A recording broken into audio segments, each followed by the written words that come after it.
Hi, I'm Carly. I have literally just finished doing a nutrition and emotional eating workshop upstairs here at DW Sports.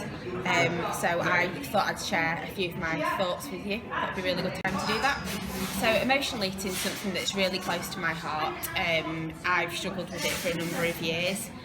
So anything that I can do to help other people would be amazing. Okay, so first I'm going to talk about what emotional eating is.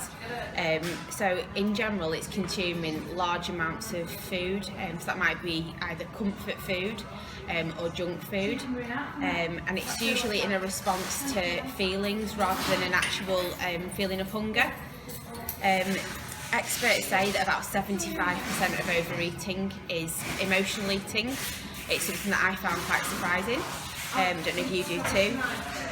Emotional eating as well is a real kind of feeling powerless around food and feeling like it's controlling you rather than the other way around. Okay, so who can suffer from emotional eating? I think the usual kind of stereotype is going to be the heartbroken woman. She's just been dumped by a boyfriend, she sat there with a massive box of chocolates, or a student who's really stressed who sat there surrounded by pizza and crisps and things like that.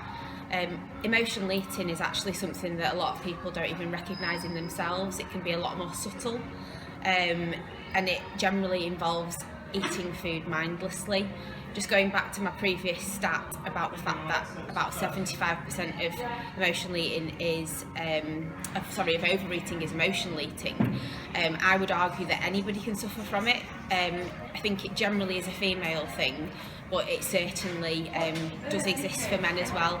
Okay, so what can trigger emotional eating? So negative feelings, that could be feelings of upset, anxiety, being lonely, being bored. Food can act like a drug. I use the word drug, which is quite an over-the-top word, I think, to kind of pair together with food.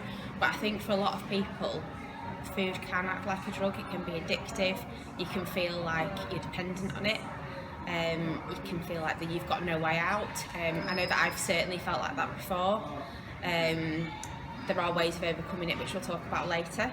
A lot of people think, right, I'm upset, so I'm going to eat, rather than actually looking at the root cause of what's distressing them, and it becomes a vicious cycle.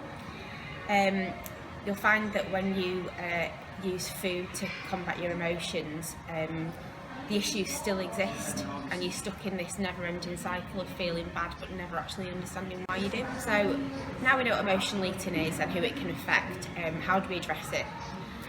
So our bodies are hardwired to seek out pleasure, so you are kind of trying to work against nature when you're trying to fight these cravings.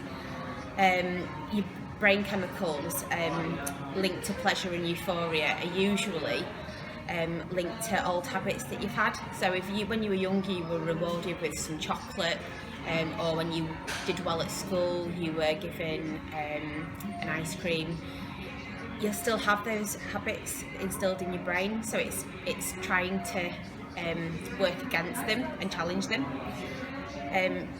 So it's about breaking your automatic links between food and mood and food and feeling good. So it's about learning to retrain your brain to get pleasure from other things, more productive things, more life-enhancing things like exercise, like friendship, like watching a film or reading. So, a lot of people will eat because they're bored. What other things can you do that's going to enrich your life? What can you do to self-develop? The action of actually eating a chocolate bar takes you a couple of minutes. Could you pick up the phone? Could you give your friend a call and have a chat? Is that going to make you feel better long term? It's just really about challenging why you're doing things and finding alternatives.